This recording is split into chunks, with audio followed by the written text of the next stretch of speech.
सो वे लोग एक कोर्ट लॉ जुडिशरी ये सब किसके लिए है? ये आपके लिए है, मेरे लिए है, हम सब के लिए है। साथ साथ भी लोग आप कोर्ट पे कब जाते हो? जब भी आपके सामने कोई लीगल इशू आता है तभी आप कोर्ट में जाते हो। इसके साथ साथ भी लोग आप पुलिस स्टेशन में कब जाते हो? जब भी आप किसी के खिलाफ कंप्लेन करना चाहते हो। सोचो कोई आपको मारता है, आपको पीटता है या आपके कोई राइट्स को वायलेट करता है, मतलब आपके राइट्स को जो आपका राइट है उसके साथ कोई छेड़छाड़ी करता है तो आप पुलिस स्टेशन में जाकर कंप्लेन दर्ज करते हो। लेकिन मेरे लोग सोचो ऐसा होता है अगर किसी भी कारण के चलते आपके साथ आपके दोस्त का हो जाता है झगड़ा, हाथापाई भी हो जाता है और इसी की वजह से आप अपने दोस्त को दो झापड़ मारते हो, आपको भी वो मारता है, लेकिन आप पुलिस स्टेशन में नहीं जाते हो कंप्लेन दर्ज करने के लिए। लेकिन आपका दोस्त पुलिस स्टेशन में जाकर कंप्लेन दर्ज करता है, लेकिन उस कंप्लेन में हाथापाई या थप्पड़ के बारे में कुछ नहीं लिखता है और वहां पर बताता है कि आप उसको जान से मारने की कोशिश किए थे और इसी के चलते पुलिस स्टेशन में एफआईआर दर्ज भी हो जाता है और आपके खिलाफ निकल जाता है वारंट निकलना मतलब पुलिस आपको चारों तरफ ढूंढ रहे हैं। सो लोग अगर आपके खिलाफ कोई पुलिस स्टेशन में जाकर फॉल्स एफआईआर दर्ज करवाता है तो आप क्या कर सकते हो? सो लोग अगर आप लोग जानना चाहते हो कि आप क्या कर सकते हो तो इस वीडियो को अंत तक देखिए, फिर में जान लीजिए, जरूर मजा आएगा।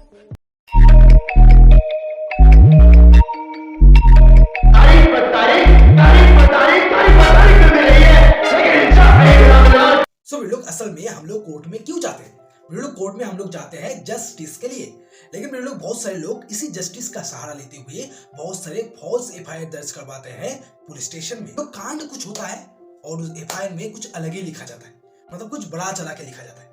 सो मेरे लोग अगर आपके साथ कोई ऐसा करता है तो आप सेक्शन 482 सीआरपीसी के मुताबिक एक एप्लीकेशन दर्ज कर सकते हो हाई कोर्ट में। और ये 482 सीआरपीसी का एप्लीकेशन दायर किया जाता है किसी भी एफआईआर को क्वैश करने के लिए, मतलब एफआईआर को खारिज करवाने के लिए। अगर आप हाई कोर्ट को कन्विंस कर लो, अगर आपके पास कुछ एविडेंस है जो ये प्रूव करता है कि आपके खिलाफ जो एफआईआर दर्ज किया गया है वो एकदम फॉल्स है, अगर आप कोर्ट को ये सब देके मतलब कोर्ट को कन्विंस कर पाते हो तो कोर्ट आपके खिलाफ जो एफआईआर दर्ज किया गया है उसको खारिज भी कर सकता है। इसके लिए आपको ज्यादा कुछ नहीं करना पड़ेगा। जब भी आपके खिलाफ कोई फॉल्स एफआईआर दर्ज किया जाता है तो हाई कोर्ट में आप सेक्शन 482 सीआरपीसी का जो एप्लीकेशन है वो दर्ज कर दीजिए और उस एप्लीकेशन में आप ये जरूर मेंशन करना कि कौन आपके खिलाफ एफआईआर दर्ज किया है, उसमें जो इस एफआईआर में कहा गया है वो क्यों फॉल्स है और उसके रिलेटेड आपको एविडेंस भी देना पड़ेगा।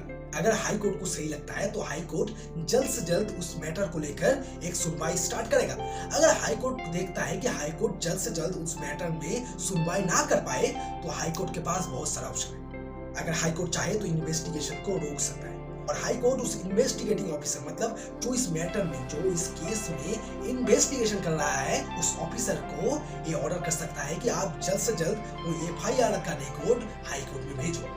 तो इसके बाद हाई कोर्ट अच्छी तरह से आइडेंटिफाई करता है। पहले कोर्ट आइडेंटिफाई करता है कि आपके खिलाफ जो एफआईआर दर्ज किया गया है और उससे रिलेटेड जितने भी डॉक्यूमेंट्स पुलिस इंस्पेक्टर ने as a record high court में भेजा है, उसके साथ साथ आपका जो एप्लीकेशन और आपके एप्लीकेशन से जुड़े हुए जितना एविडेंस है कोर्ट सबको देखने के बाद अगर कोर्ट सेटिस्फाई होता है तो आपके खिलाफ जो एफआईआर दर्ज किया गया है उसको क्वैश कर देगा, मतलब उसको खारिज कर देगा। सो वे लोग अच्छे से परखने के बाद अगर हाई कोर्ट को ये लगता है कि आपके खिलाफ जो एफआईआर दर्ज किया गया है उसको क्वैश नहीं किया जाना चाहिए, मतलब उसको खारिज नहीं किया जाना चाहिए क्योंकि आपके खिलाफ जो एफआईआर दर्ज किया गया है वो एकदम सही है, वो एकदम सही है, तो आपके द्वारा जो एप्लीकेशन फाइल किया गया है अंडर सेक्शन 482 सीआरपीसी उसे कोर्ट रिजेक्ट भी कर सकता है। लेकिन मेरे लोग अगर रिजेक्ट भी हो जाता है ना तो भी आपके पास दो ऑप्शन बचता है। जैसे अगर सोचो कोर्ट ने मतलब हाई कोर्ट ने आपके एप्लीकेशन को रिजेक्ट कर दिया, मतलब आपके खिलाफ जो एफआईआर दर्ज किया गया था उसको क्वैश नहीं किया, तो आप एक काम कर सकते हो हाई कोर्ट में फिर से पे कर सकते हो। तो आप हाई कोर्ट में पे कर सकते हो कि आपके केस में जो इन्वेस्टिगेटिंग ऑफिसर है मतलब जो आईओ है, मतलब जो आपके केस में इन्वेस्टिगेशन कर रहा है वो जानबूझकर आपके खिलाफ फॉल्स विटनेस को इस केस में कैसे डरा है, तो आप कोर्ट में प्रे कर उस इन्वेस्टिगेटिंग ऑफिसर को भी चेंज करवा सकते हो।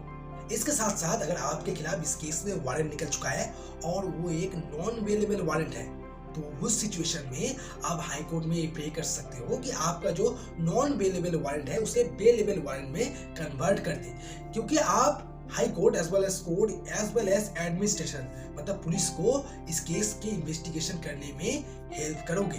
तो अगर आप ये कहकर कोर्ट को कन्विंस कर सकते हो तो कोर्ट चाहे तो आपके नॉन बेलेबल वारंट को बेलेबल वारंट में कन्वर्ट कर सकता है। सो लोग, आपको क्या लगता है, क्या हाई कोर्ट में अगर आप 482 सीआरपीसी का एप्लीकेशन करोगे तो आप किसी भी एफआईआर को आसानी से क्वैश करवा सकते हो? नहीं लोग, हाई कोर्ट में किसी भी एफआईआर को आसानी से क्वैश नहीं किया जाता। उसके लिए सुप्रीम कोर्ट का कुछ गाइडलाइंस दिया गया है हाई कोर्ट को। अगर आपका एफआईआर उस गाइडलाइंस के अंदर आता है तो उस सिचुएशन में आपके खिलाफ जो एफआईआर दर्ज किया गया है उसे कोर्ट क्वैश कर देगा। तो फर्स्ट ऑफ ऑल, कोर्ट के सामने जो एफआईआर आता है, अगर वो पढ़ के ही कोर्ट को लगता है कि ये जो एलिगेशन लगाया गया है वो एकदम फॉल्स है, तो उस सिचुएशन में कोर्ट उस एफआईआर को क्वैश कर देगा। सोचो लोग, सोचो ऐसा होता है, एक लड़की एक लड़के के साथ भाग जाता है, तो भाग के वो दोनों शादी कर लेते हैं, लेकिन बाद में चलकर उसके पेरेंट्स, मतलब उस लड़की के पेरेंट्स उस लड़के के खिलाफ किडनैपिंग के चार्जेस लगाते हैं। अगर उस एफआईआर में किडनैपिंग के बारे में लिखा है कि उसके लड़की के साथ किडनैप किया गया है, लेकिन उस एफआईआर में ये भी लिखा है कि उस लड़की के साथ वो लड़का शादी भी कर चुका है, तो उस सिचुएशन में अगर कोर्ट को लगता है, वो पढ़ के लगता है कि इसमें कोई ना कोई झोल है, तो उस सिचुएशन में कोर्ट उस एफआईआर को क्वैश कर देगा। इसके साथ साथ अगर उस एफआईआर में कुछ बेसिस ही नहीं रहता है, मतलब सोचो ऐसा होता है, कांड हुआ है किसी के हस्बैंड के साथ, मतलब किसी का हस्बैंड के साथ किसी का झगड़ा हो चुका है, लेकिन उसका कंप्लेंट क्या है, कौन उसका कंप्लेंट क्या है, उसके बीवी। तो यहाँ पर केस ही नहीं बनता है, क्योंकि कंप्लेंट किसको करना चाहिए, कंप्लेंट करना चाहिए था उस हस्बैंड को, क्योंकि उस हस्बैंड के साथ झगड़ा हुआ है, उसके साथ मारपीट हुआ है, उसके साथ सब कुछ हुआ है, लेकिन कंप्लेंट क्या है, उसकी बीवी। तो यहाँ पर केस नहीं बनता है। इसके साथ साथ किसी के खिलाफ अगर एफआईआर में कुछ ऐसे एलिगेशन लगाया जाता है जिसके खिलाफ उसके खिलाफ कोई चार्ज ही नहीं बनता है, मतलब कोई सेक्शन के मुताबिक, मतलब आईपीसी के कोई सेक्शन के मुताबिक कोई केस ही नहीं बनता है, उसके साथ साथ वहां पर कोई एविडेंस ही नहीं है जो उसके एलिगेशंस को कंप्लाई करे। उनके सामने जो एफआईआर आता है उसमें कुछ ऐसा डिस्क्लोज ही नहीं किया है, मतलब जो कांड हुआ है उसके बारे में खुल के डिस्क्लोज ही नहीं किया गया है। कहा गया है कि वो मुझे मारा है, वो मुझे साथ ये किया है, वो किया है, लेकिन कब किया है, किस सिचुएशन में किया है, कौन कौन वहां पर प्रेजेंट था, कैसे मारा है, कैसे किया, कुछ भी नहीं लिखा है। सिर्फ ये कहा गया है कि मेरे साथ मुझको मारा गया है, मुझको पीटा गया है, मतलब असल फैक्ट को डिस्क्लोज ही नहीं कर रहा है। तो इस सिचुएशन में भी अगर कोर्ट चाहे तो उस एफआईआर को क्वैश कर सकता है। उसके साथ साथ अगर पुलिस से कोई गलती हो जाए, सोचो ऐसा होता है, पुलिस के सामने एक कंप्लेंट आता है और वो कंप्लेंट डील करता है एक नॉन कॉग्निजेबल ऑफेंस। सो लोग, वैसे आप सबको पता होगा कि कॉग्निजेबल ऑफेंस के केस में ही सिर्फ police without the permission of magistrate किसी को भी अरेस्ट कर सकता है, एफआईआर दर्ज कर सकता है। लेकिन मेरे लोग, अगर नॉन कॉग्निजेबल ऑफेंस के केस में अगर मजिस्ट्रेट के परमिशन ना लेते हुए पुलिस एफआईआर दर्ज करता है, तो उस सिचुएशन में अगर पुलिस से गलती हो जाता है तो आप हाई कोर्ट में जाकर सेक्शन 482 सीआरपीसी के मुताबिक उस एफआईआर को क्वैश कर सकते हो।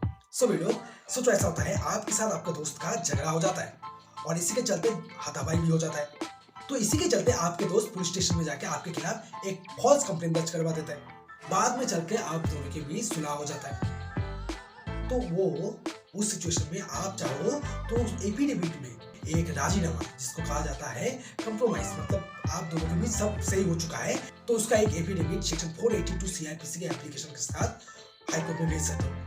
अगर हाई कोर्ट को ये लगता है कि हाँ, आप दोनों के बीच अभी सब सुलझ गया है और इस केस को अभी खारिज कर देना चाहिए, तो हाई कोर्ट उस सिचुएशन में उस केस को खारिज कर देगा। लेकिन लोग, आपको एक बात याद रखना होगा कि आपके खिलाफ जो कंप्लेंट किया गया है वो मर्डर, रेप या अटेम्प्ट टू मर्डर से रिलेटेड नहीं होना चाहिए। अगर आपके खिलाफ murder, rape as well as attempt to murder का चार्जेस है, तो इस सिचुएशन में मैक्सिमम टाइम कोर्ट आपके खिलाफ जो एफआईआर दर्ज किया गया है उसे क्वैश नहीं करता।